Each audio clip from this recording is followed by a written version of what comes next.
හරි හැමෝටම good evening. අද අපි කතා කරන්නේ support and resistance ගැන. හරිනේ. ඉතින් අපි මොනවද මම ඇදලා දෙනා මේ පොඩි ලයින් එකක් උඩ රතු පාට යට ලයින් එක දෙනවා කොළ පාට. ඉතින් උඩ ලයින් එකෙන් කියන්නේ මම මාක් මේ ලකුණු කරලා දෙනවා resistance කියලා. පල්ලෙහාකට කියන support එකක් කියලා. හරි. පොඩි ඇදින් මෙමක් කරන්නම් support resistance එක කියන්නේ මොකක්ද කියලා. ඔයාලා හිතන්න මේ දින මේ support එක කොළ පාට ලයින් එක ඔයාගේ ගෙදර තියෙන පොළව කියලා. මේ resistance එක රතු පාට ලයින් එක හිතා ගන්න ඔයාගේ ගෙදර තියෙන වහල. ඔයා මේ විදිහට මේ මෙතන ඉඳන් ඔයා ගහනවා බෝලයක් පොළවට. පොළවේ වැදිලා මොකක්ද වෙන්නේ? ඒක වැදිනවා වහලේ ගිහිලා රෙසිස්ටන්ස් එකේ. වහල කියන්නේ රෙසිස්ටන්ස් එක. වහලේ වැදිලා ආයි පල්ලෙහාට වැටෙනවා. ආයි සපෝට් එක වැදිලා ආයි රෙසිස්ටන්ස් එකට වැදෙනවා. එතකොට ක්‍රිප්ටෝ වෙනද පොලෙත් ඕක තමයි වෙන්නේ. සපෝට් රෙසිස්ටන්ස් එකක් කියන්නේ හැම වෙලෙම සපෝට් එකක් කියන්නේ මිල ඉහළ යන්න උදව් කරනවා. රෙසිස්ටන්ස් එකක් කියන්නේ මිල පහළ යන්න උදව් කරන එක. ඒ කියන්නේ සපෝට් එක කියන්නේ පොළව, රෙසිස්ටන්ස් එක කියන්නේ වහලේ. හරිනේ. එතකොට සපෝට් එකේදී ඔන්න ඔන්න දැන් මිල පල්ලෙහාට එනවා. නැත්නම් බෝලේ පල්ලෙහාට එනවා. ඔන්න පොළවේ නැත්නම් ක්‍රිප්ටෝ මාකට් එකේ සපෝට් එකේ වදිනවා. ඊට පස්සේ මිල මොකද වෙන්නේ? මිල හරි බෝලේ හරි බෝල් උඩට යනවා කියන්නේ මිලත් ඉහළ යනවා. ඔන්න ඔක තමයි වෙන්නේ. ඊට පස්සේ මෙතන ඇවිල්ලා සපෝට් එක ආයෙ වැදිලා. ආයෙ ඔන්න දැන් අපි දන්නවා මාකට් එක ඊට පස්සේ උඩට යන්න ඕන. බැරි වෙලාවක්වත් මේ සපෝට් එකේදී වාගේ පොළව එකපාරට කඩාගෙන යනවා. දැන් හිතනවා පොළව කඩා යන්න බෑනේ කියලා. හැබැයි ක්‍රිප්ටෝ මාකට් එකේ එහෙම වෙන්න පුළුවන්. මම මේ සරල උදාහරණයක් විතරයි දෙන්නේ. පොළව කඩාගෙන යනවා පල්ලෙහාට. ඔන්න කඩාගෙන ගිහිල්ලා ඔන්න ඔහොම වැදිලා ආයෙ ඔන්න බෝලි මෙතන වැදිලා මේ සපෝට් එක වැදිලා මිල ඔහොම පල්ලෙහාට වැටෙනවා. නැත්තම් මෙන්න මේ රෙසිස්ටන්ස් එකේ වැදිලා කියන්නේ වහලේ වැදිලා වහල කඩාගෙන යනවා. වහලේ කඩාගෙන ගිහිල්ලා ආයෙ වහලේ වැදිලා ආයෙ මිල ඔහොම උඩට යනවා. එතකොට මේ මොකක්ද වෙලා තියෙන්නේ? එතකොට මේ සපෝට් රෙසිස්ටන්ස් එක වැඩ කරලාද නැත්ද? වැඩ කරලා නැහැ. හැබැයි මෙතන මේ ටික වැඩ කරලා ඊට පස්සේ මේ රෙසිස්ටන්ස් එක තියෙනවනේ. මේ රෙසිස්ටන්ස් එකේ කඩාගෙන, ඒ කියන්නේ වහල කඩාගෙන යනවා. වහලේ කඩාගෙන ගියාට පස්සේ මෙතන මිල ආයි මේ බෝලේ හරි මිල හරි බෝලේ පල්ලෙහාට එන මෙන්න මේ වහලේ වදිනවා. නෑ මේ වහලේ වැදිලා ආයි මිල මොකද වෙන්නේ? උඩට යන්න උදව් කරලා. ඒ කියන්නේ රෙසිස්ටන්ස් එක අපි දන්නවා මොකද කරන්නේ? රෙසිස්ටන්ස් එක හැම වෙලෙම මිල පල්ලෙහාට යන්න උදව් කරනවා. නැත්තම් බෝලේ පල්ලෙහාට යන්න උදව් කරනවා. වහලේනේ. ඊට මෙතනදී මේ මොකක්ද වෙලා තියෙන්නේ? මෙන්න මෙතන අනිත් පැත්ත ගහලා වැඩි. මෙතන මිල ඉහළට යන්න උදව් කරනවා. ඒ කියන්නේ මෙතෙක් තාක් වැඩ කරපු රෙසිස්ටන්ස් එක මේ රෙසිස්ටන්ස් එක කැඩුවට පස්සේ මොකක්ද වෙලා තින්නේ? ඊළඟට ඒක වෙලා සපෝට් එකක්. මෙතනින් පස්සේ ඒක සපෝට් එකක් වෙලා. එතකොට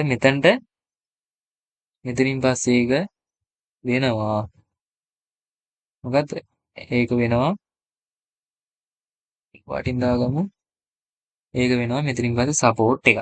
හරිද? මෙතන වැදුනට පස්සේ ඒක වෙනවා සපෝට් එකක්. එතකොට මේ වගේ තමයි රෙසිස්ටන්ස් එක කැඩුවා. ඒ කියන්නේ පොළව කැඩුවා. පොළව කඩාගෙන එන්න පල්ලෙහාට අවිල්ලා. ආයි අනිවාර්යෙන් පොළවේ වදිනවනේ බෝලේ ඇවිල්ලා. බෝලේ හරි මාකට් එක ඇවිල්ලා ඔන්නම වදිනවා. පොළවේ ඇවිල්ලා ඔන්න වදිලා. ආයි ඔන්න මාකට් එක හරි බෝලේ හරි පල්ලෙහාට යනවා. එතකොට අපි දන්නවා සපෝට් එකෙන් ගන්නේ මිල ඉහළ යන උදව් කරනවා. පල්ලෙහාට යන උදව් කරන්නේ නැහැ. පල්ලෙහාට යන උදව් කරන්නේ රෙසිස්ටන්ස් එක.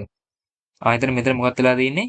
මේ ආපු පැත්ත අර විරුද්ධ පැත්තට ප්‍රතිවිරුද්ධ පැත්තට ගමන් කරලා තියෙනවා. ඒ කියන්නේ පල්ලෙහාට. සපෝට් එක උඩට යන්න උදව් කරන එක මිල පල්ලෙහාට අවිල්ලා තියෙනවා. ඒ කියන්නේ මෙතන වෙන්නේ මේක මොකක්ද වෙලා තියෙන්නේ? මේක මෙතනදී මේක රෙසිස්ටන්ස් එකක් බවට පත් වෙලා තියෙනවා. දාගමු අපි වගේ පාටින්. හරි. මම ආයෙත් කියන්නම් තේරෙන්න. මිල හරි බෝලේ හරි මේ සපෝට් එකේ වැදිලා නැත්නම් පොළවේ හරි වැදිලා මිල යනවා ආයි රෙසිස්ටන්ස් එක ළඟට නැත්නම් බෝලේ යනවා අපේ වහල ළඟට. ආයි ඔන්න මාකට් එක හරි බෝලේ හරි මේ පොළොවට හරි සපෝට් එකට හරි වැදිලා ආයි යනවා රෙසිස්ටන්ස් එක ළඟට නැත්නම් වහලෙට. ආයි වැදිලා ඔන්න මේ රෙසිස්ටන්ස් එක එකපාරට නැත්නම් වහලේ බෝලේ වේගය වැඩිකමට බෝලේ පවර් එක වැඩිකමට වහලේ කඩාගෙන යනවා උඩට. එතන මාකට් එකේ උඩට යන්න උදව් කරන්නේ බයස්ලා. ඒ කියන්නේ බයි කරන අය. කොළ පාට කැනල් වලින් තියන අය. බයි කරන අය තමයි වැඩි. ඒතර බයි කරන අය වැඩි වුණාට පස්සේ මාකට් එකේ රෙසිස්ටන්ස් එක කඩාගෙන ගිහිල්ලා. බෝලි පවර් එක වැඩිකමට වාලේ කඩාගෙන ගිහිල්ලා ආයෙ රෙසිස්ටන්ස් එක ඇදලා උඩට යනවා. ඉතින් රෙසිස්ටන්ස් එක හැම වෙලෙම පහළට යන උදව් කරන නිසා මෙතන ඉඳන් ආයෙ රෙසිස්ටන්ස් එකක් වෙන්නේ නැහැ. මේක සපෝට් එකක් බවට පත් වෙලා තියෙනවා. සපෝට් එකත් ඒ වගේ. සපෝට් එකේ වැදිලා පල්ලෙහාට කඩාගෙන ආවිල්ලා. කියන්නේ බෝලේ පවර් එක වැඩිකමට පොළොව කඩාගෙන ආවිල්ලා. නැත්තම් ක්‍රිප්ටෝ මාකට් එකේදී සෙලර්ස්ලා සෙල් කරන අය පල්ලෙහාට රේට් කරන අය රතු පාටයි. සෙලර්ස්ලා වැඩි වෙලා වැඩිකමට සපෝට් එක කඩාගෙන පල්ලෙහාට ඇවිල්ලා සපෝට් එක ඇදලා ආයි පල්ලෙහාට ඇවිල්ලා තියෙනවා. ඒතර සපෝට් එකේ මිල ඉහළ යන්න උදව් කරනවා. මෙතන පල්ලෙහාට යන්න උදව් කරපු නිසා මේක රෙසිස්ටන්ට් එක බඩ පත් වෙලා තියෙනවා. හරි.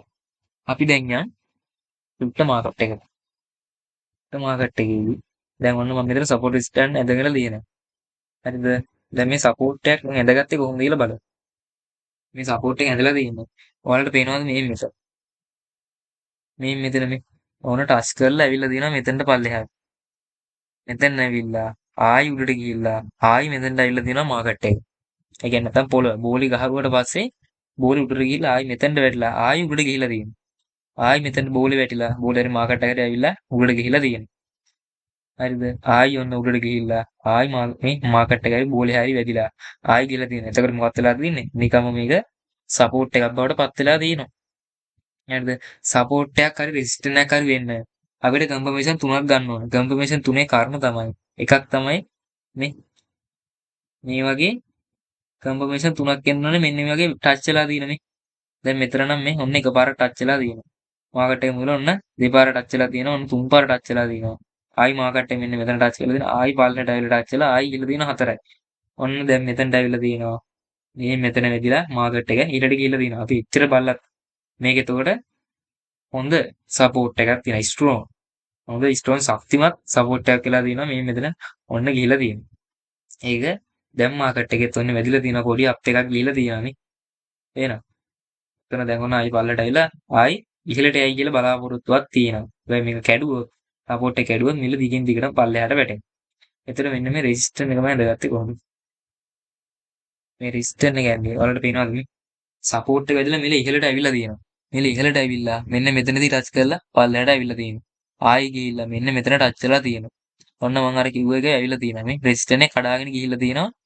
ඔන්න ආයි මේලා මෙතන වැදිලා මේ ටච් කරලා ඇවිල්ලා ආයි මේවත් එතන මෙතන යනකම් සපෝට් එකක් තිබිලා තියෙනවා. හැබැයි මං කිව්වා කරුණු තුනක් වෙන්න ඕන සපෝට් එක රෙසිස්ටන්ට් එකක් වෙන්න. එතන මෙතන කරුණු කීයක් තියෙන්නේ? මෙතන 1යි, මෙතන 1යි, 2යි. ටච් කරලා තියෙන 2යි. එතකොට මේක සපෝට් එකක් රෙසිස්ටන්ට් එකක් වෙන්නේ නැහැ. අයිනේ. ඔන්න ඊට පස්සේ මෙන්න මෙතන පල්ලයට ඇවිල්ලා මෙන්න මෙතන මේ මෙතන ටච් කරලා තියෙනවා. ඔතන 3යි. හරි. දැන් ඔන්න අපි 3 දන්නවා. මෙතන 1යි, මෙතන 1යි, 2යි, මෙතන 1යි, 3යි. ඔන්න රෙසිස්ටන්ට් එකේ තුන් පාරක් ටච් වුණා. එතකොට ඔන්න දැන් අපි දන්නවා තුන් පාර ඊළඟ ටච් වුණා වෙන හතරවෙනි පාතාවට මේ. හතර ටච් වුණාට පස්සේ මොකක්ද වෙලා තියෙන්නේ? ඔන්න අපි මාක් කරපු සපෝට් එකට වැටලා තියෙනවා. නැත්තම් මාකට් එක පල්ලයට ඇවිල්ලා තියෙනවා. නැත්තම් බෝලේ වහලේ වැදිලා පල්ලයට ඇවිල්ලා තියෙනවා. ආයි ඔන්න සපෝට් රෙසිස්ටන්ට් එක කැඩුවට පස්සේ ඔන්න ගිහිලා තියෙනවා. මෙතන මොකක්ද වෙලා තියෙන්නේ? රෙසිස්ටන්ට් එක කඩලා මාකට් එක ඉහළට ගිහිල්ලා ඔන්න ආයි මෙතන ටච් වෙලා තියෙනවා. නැත්තම් බෝලේ වහලේට කඩාගෙන ගිහිල්ලා බෝලේ ආයි වහලේ වැදිලා පම්ප් වෙලා දෙනවා උඩට. එතන මොකක්ද මේක වෙන්නේ? උදව් කරනවා කියන්නේ උඩට උදව් කරනවා කියන්නේ අනිවාර්යයෙන්ම සපෝට් එකක් එනවා. මේ රෙසිස්ටන්ට් එක මෙතනින් මෙතනට ආවිලට පස්සේ මේක රෙසිස්ටන්ට් එකක් වෙන්නේ නැහැ. උඩට යන්න උදව් කරලා තියෙන නිසා මෙතන ආයි සපෝට් එකක් ඇදලා තියෙනවා. මේ සපෝට් එකේදී ඔන්න ඇවිල්ලා බලන්න මෙතන මෙතන කැල්ලලා තියෙනවා මේ. මිල පල්ලෙහාට යන්න උදව් කරලා තියෙනවා. ආයි මිල ඉහළට ඇවිල්ලා මෙන්න මෙතන ටච් කරලා තමයි ආයි පල්ලෙහාට ගිහලා තියෙන්නේ. ඒ කියන්නේ මිල පල්ලෙහාට යන්න උදව් කරන රෙසිස්ටන්ට් එක කියලා අපි දන්නවා. ඒ කියන්නේ මෙතන රෙසිස්ටන්ට් එකක් අනිවාර්යයෙන් මෙතන ඊට පස්සේ සපෝට් එකක් නෙමෙයි රෙසිස්ටන්ට් එකක් ආයි හැදිලා තියෙනවා. ඔන්න ආයි මිල පල්ලෙහාට ඇවිල්ලා තියෙනවා. ඔන්න ඔය තමයි සපෝට් රෙසිස්ටන්ට් කතාව. හරිද? ඔන්න අපි තව ඕනනම් සපෝට් එකක් රෙසිස්ටන්ට් එකක් බලමු. මම ඒකත් මෙතන මාර්ක් කරලා තියෙනවා. මේ ඇහි මට්ටමට බලන්න ඔයාලට පේන. හරිද? මේ තියෙන මේ ඕනම මම මේක හරි මෙතන ටච් වෙලා තියෙනවා. හරිද? අන්න එකපාර ටච් වෙලා තියෙනවා. මම ඔයාලට ඕන මේක අයින් කර ගන්නම්කෝ. ඒතර වඩා පැහැදිලිව පේනවා. කොහොම බලන්න මේ මෙතන ඉඳන් ගමුකෝ. මේ ඇහි මට්ටම පේන තැන්. මේ ඔන්න එකපාර මෙතන ටච් වෙලා තියෙනවා. ඔන්න ඔහොම ඇවිල්ලා මාකට් එක ඇවිල්ලා ආයි මෙන්න මෙතන ටච් වෙලා තියෙනවා. ආයි මේ හරියනේ. නිකන් ඔයාලට පේනවනේ එක පෙළට මේ එක පේලියට ගිහිල්ලා තියෙනවා මේ. එක පේලියට මාකට් එක ගිහිල්ලා තියෙනවා. ඒකට ඒක තමයි අපි සපෝට් සිස්ටම් විදිහට ගන්න. හරිද? දැන් මේක මෙතන මොකක්ද වෙලා තියෙන්නේ? හැමතිස්සෙම මෙතනට පැමිණිලා වැටිලා ඉහළට යන්න උදව් කරලා තියෙනවා. හරි අන්න අපි දැන් කොහොම ගහ ගන්නවා. එන්න ඔය විදිහට ගහ ගන්නවා. මෙතනට ගමු. එතකොට ඔන්න උදු කරගෙන මම ඔයගොල්ලෝ ගන්නවා සපෝට් එකක් විදිහට. හරිද? ඔන්න සපෝට් එක. මාකට් එක මෙතනට ඇවිල්ලා මෙතන වැදිලා ආයෙ මූව් වෙලා ආයි පල්ලෙහාට ඇවිල්ලා ඔන්න සපෝට් එක කඩලා තියෙනවා. හැබැයි කන්ෆර්මේෂන් නැහැ. කන්ෆර්මේෂන් එකයි තියෙන්නේ මේක සපෝට් එකක් කියලා කියන්නේ. ඔන්න එකපාරක් ඔන්න දෙපාරක් ටච් වුණා. හරිනේ. ඔන්න ඊට පස්සේ තුන්වෙනි වතාව ටච් කරා. තුන්වෙනි වතාවේදී හැබැයි සපෝට් එක කල්ලා තියෙනවා. සපෝට් එක කල්ලා එක පාට උඩට ඇවිල්ලා තියෙනවා. ඔන්න හතරවෙනි වතාව මෙතන වැදුනා. හතරවෙනි වතාව වැදුනට පස්සේ දැන් අපි දන්නවා ඔන්න ඉන්න ඉහළට යන්න තමයි ඉන්නේ කියලා. මේ කන්ෆර්මේෂන් තියෙනවා. මේ මෙතන එක පාට මේ නිකන් දැඟලිල්ලක්. එක තැන දැඟලිල්ලක් මේ. අපි කතා කරා මේක තමයි සයිඩ් වේ කියන්නේ. සයිඩ් වේ ඊළඟ පාඩමින් තියෙනවා. චාට් කරන පාඩමේ මේක සයිඩ් වේ ගිහිල්ලා තියෙනවා. ඒ කියන්නේ එක තැන වගේ මේ. එක තැන මේ මෙතන ටච් කියලා මෙතන ටච් කියලා මෙතන ටච් කියලා මෙතන ටච් කියලා. ඔන්න අපි දන්නවා දැන් මිල ඊළඟට ඉහළ යනවා කියලා. හරිද? ඔන්න මිල ඒ වගේම ඉහළද නැද්ද? ගිහිල්ලා. ගිහිල්ලා. ඒතර ඒක හොඳ ස්ට්‍රෝං සපෝට් එකකට අපි දන්නවා දැන් අපි කතා කරා සපෝට් එක රෙසිස්ටන්ට් එකක් හරි වෙන්න මේක හොඳ ශක්තිමත් එකක් වෙන ස්ට්‍රෝං එකක් වෙන්න ඕන. ඒ කියන්නේ තුන් වතාවක් අනිවාර්යෙන් ටච් වෙන්න ඕන. සපෝට් එක රෙසිස්ටන්ට් එක හරි කියන්නේ. හරිද? ඔන්න ඊට පස්සේ මෙතනදී ආයි මේ සපෝට් එක වැදලා උඩට ගිහිලා තියෙනවා. ආයි ඊට පස්සේ මොකක්ද වෙලාද මෙතන ටච් වෙලා ආයි උඩට ගිහිල්ලා මෙතන රෙසිස්ටන්ට් එක කල්ලා තියෙනවා. රෙසිස්ටන්ට් කෙරුවට පස්සේ ආයි සපෝට් එක මේ සපෝට් එක කැරුවට පස්සේ ආයි සපෝට් එක මේ සපෝට් එකෙන් උඩට ඇවිල්ලා තියෙනවා. ඊට පස්සේ ආයි මෙතනින් පෙරනික දිගටම කඩාගෙන ගිහිල්ලා තියෙනවා. හරිද? ඕක තමයි සපෝට් රෙසිස්ටන්ට් කතාව. හරිනේ. සපෝට් රෙසිස්ටන්ට් එක අනුව තමයි දැන් අපි ඉස්සරහට කන්ෆර්මේෂන් ගොඩාක් තියෙනවා ට්‍රේඩ් එකක් ගන්න. ඇනලයිස් කරන්නේ කොහොමද? කොහොමද කියලා එන්ට්‍රියක් හරියට මෙතනින් ගන්නෙ කොහොමද කියලා අපි කතා කරනවා. ඉස්සරහින් තව ගොඩාක් දේවල් තියෙනවා. අපි එකක් තමයි එක දෙයක් තමයි මේ සපෝට් රෙසිස්ටන්ට් කියන්නේ. හැම වෙලෙම සපෝට් රෙසිස්ටන්ට් බලන්න ඕන. මාකට් එක මෙතනට ආව මේක වෙනවා කියලා අපිට අදහසක් ගන්න පුළුවන් සපෝට් රෙසිස්ටන්ට් එකේ. අන්න ඔකට තමයි අපි සපෝට් රෙසිස්ටන්ට් එක ගහගන්නේ. හරිද? එහෙනම් අපි ඊළඟ පාඩමෙන් ආයි හම්බෙමු සපෝට් රෙසිස්ටන්ට් කතාව ඔච්චරයි.